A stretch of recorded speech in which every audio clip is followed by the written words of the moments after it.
بسم اللہ الرحمن الرحیم۔ ماہ رمضان کی برکتیں اور فضیلت۔ رمضان کے روزے رکھنے سے اللہ کیا دے گا؟ رمضان کا مہینہ اسلامی کیلنڈر کا 9واں مہینہ ہوتا ہے۔ رمضان کے مہینے میں ہر مسلمان روزہ رکھتا ہے۔ یہ مہینہ ہر مسلمان کے لیے بہت ہی بابرکت اور خاص مہینہ ہے۔ رمضان مہینے میں اللہ کی طرف سے بہت ساری برکتیں نازل ہوتی ہیں۔ ہماری زندگی میں رمضان کی بہت بڑی اہمیت ہے۔ حدیث میں روایت ہے کہ رمضان شہر اللہ یعنی ماہ رمضان اللہ تعالیٰ کا مہینہ ہے، جس سے پتہ چلتا ہے کہ اس مبارک مہینے سے رب العالمین کا خصوصی تعلق ہے، جس کی وجہ سے یہ مبارک مہینہ باقی مہینوں سے ممتاز اور جدا ہے۔ اس مہینے سے خصوصی تعلق سے یہ مراد ہے کہ اللہ تعالیٰ کی رحمتیں خاصہ اس مبارک مہینے میں اس درجہ نازل ہوتی ہیں گویا موسلا دھار بارش کی طرح برستی رہتی ہیں۔ رمضان المبارک کو اللہ تعالیٰ نے 10 دنوں کے 3 حصوں میں بانٹا ہے۔ حدیث شریف میں روایت ہے کہ رمضان کا مہینہ ایسا مہینہ ہے جس کو اللہ تعالیٰ نے 3 حصے میں بانٹا ہے۔ اس پاک مہینے کے پہلے حصے میں اللہ تعالیٰ کی رحمت برستی ہے۔ اس مبارک مہینے کا درمیانی حصہ گناہوں کی مغفرت کا سبب ہے۔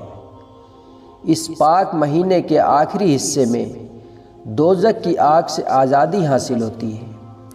اسی آخری عشرے میں لیلۃ القدر شب قدر بھی آتی ہے۔ شب قدر کی رات خوب عبادت کرنا چاہیے۔ حضور پاک صلی اللہ علیہ وسلم نے ارشاد فرمایا، رمضان کی جب پہلی رات ہوتی ہے تو شیطان کو قید کر دیا جاتا ہے اور مضبوط زنجیروں میں جکڑ دیا جاتا ہے، اور سرکشی جنوں کو بھی قید کر دیا جاتا ہے۔ دوزخ کے دروازے بند کر دیے جاتے ہیں، اس کا کوئی بھی دروازہ نہیں کھولا جاتا، اور جنت کے سبھی دروازے کھول دیے جاتے ہیں، اور اس کا کوئی بھی دروازہ بند نہیں کیا جاتا۔ ایک آواز دینے والا آواز دیتا ہے، نیکی کی طلب رکھنے والے آگے بڑھ، نیکی کا وقت ہے، اور ہے بدی کے چاہنے والے بدی سے رک جا، اور اپنے نفس کو گناہوں سے باز رکھ، کیونکہ یہ وقت گناہوں سے توبہ کرنے کا اور ان کو چھوڑنے کا ہے، اور اللہ تعالیٰ کے لیے ہے، اور بہت سے بندوں کو اللہ تعالیٰ دوزخ کی آگ سے معاف فرماتے ہیں۔ روزہ وہ عظیم فریضہ ہے جس کو اللہ تعالیٰ نے اپنی طرف سے منسوخ فرمایا ہے، اور قیامت کے دن اللہ تعالیٰ اس کا بدلہ اور اجر بغیر کسی حساب کتاب کے بذات خود روزے دار کو عنایت فرمائیں گے۔ چنانچہ حدیث قدسی میں ارشاد ہے، روزہ میرا ہے اور میں ہی اس کا بدلہ دوں گا۔ نبی کریم صلی اللہ علیہ وسلم نے فرمایا ہے کہ روزے دار کے منہ کی بدبو اللہ تعالیٰ کے نزدیک مسک کی خوشبو سے زیادہ پسندیدہ ہے۔ گویا روزے دار اللہ تعالیٰ کا محبوب ہو جاتا ہے، کیونکہ روزے دار کے منہ کی بدبو بھی اللہ تعالیٰ کو پسند اور خوشگوار ہوتی ہے۔ نبی کریم صلی اللہ علیہ وسلم نے ارشاد فرمایا کہ جنت کو شروع سال سے آخر سال تک رمضان المبارک کی خاطر سجایا جاتا ہے اور خوشبو کی دھونی دی جاتی ہے۔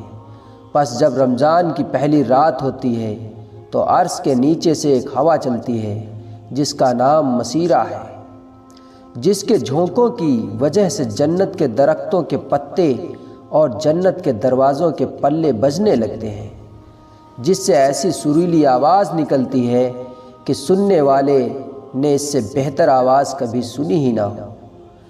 خوشنما آنکھوں والی حوریں اپنے مکانوں سے نکل کر جنت کے بالا خانوں میں کھڑی ہو کر آواز دیتی ہیں کہ ہے کوئی اللہ تعالیٰ کی بارگاہ میں ہم سے منگنی کرنے والا، تاکہ حق تعالیٰ اس کو ہم سے جوڑ دے۔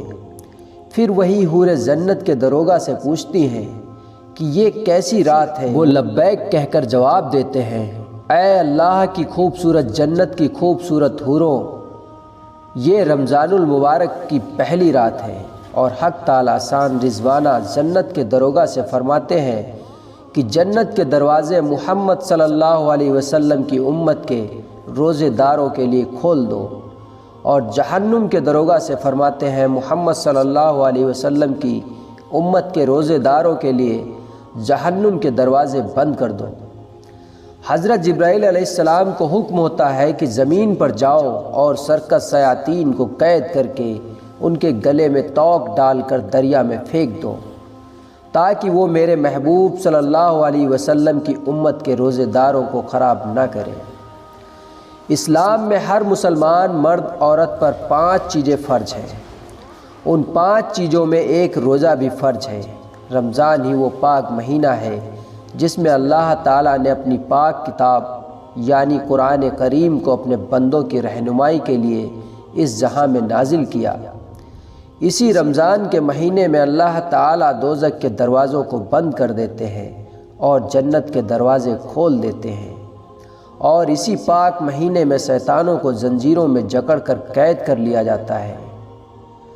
تراویح رمضان کے مہینے میں پڑھی جانے والی نماز ہے، جس سے تراویح کہتے ہیں، جو 20 رکعت کی ہوتی ہے، جو 2 رکعت کر کے پڑھی جاتی ہے۔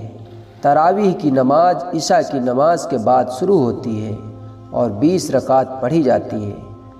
رمضان کے پورے مہینے میں پورا قرآن شریف سنا جاتا ہے۔ اس عبادت کی نفل عبادت کی سنتیں مؤکدہ ہوتی ہیں، اس لیے جان بوجھ کر تراویح کی نماز کو چھوڑنا بہت بڑا گناہ ہے۔ اگر آپ کے ساتھ کسی طرح کی مجبوری ہے، جیسے آپ کو بڑھاپے کی کمزوری ہے، یا آپ کسی بیماری کی حالت سے گزر رہے ہیں، یا آپ سفر کر رہے ہیں، ان کے لیے چھوٹ ہے۔ رمضان میں پورے مہینے تراویح پڑھنے کا حکم ہے۔ دوستو، اللہ تعالی ہم سب کو پورے رمضان کثرت سے عبادت کرنے کی صلاحیت عطا فرمائے، پورے روزے رکھنے کی توفیق عطا فرمائے، 5 وقت کی نماز وقت پر ادا کرنے کی توفیق عطا فرمائے۔ اللہ تعالی ہم سب کے گناہوں کی مغفرت فرمائے۔ اللہ ہم سب کو نیک اعمال کرنے کی توفیق عطا فرمائے۔ آمین ثم آمین۔ میرے پیارے دوستو، اگر آپ کو یہ چند حدیث پسند آئی ہو تو اس ویڈیو کو لائک کریں اور چینل کو سبسکرائب کریں۔ جزاک اللہ خیر۔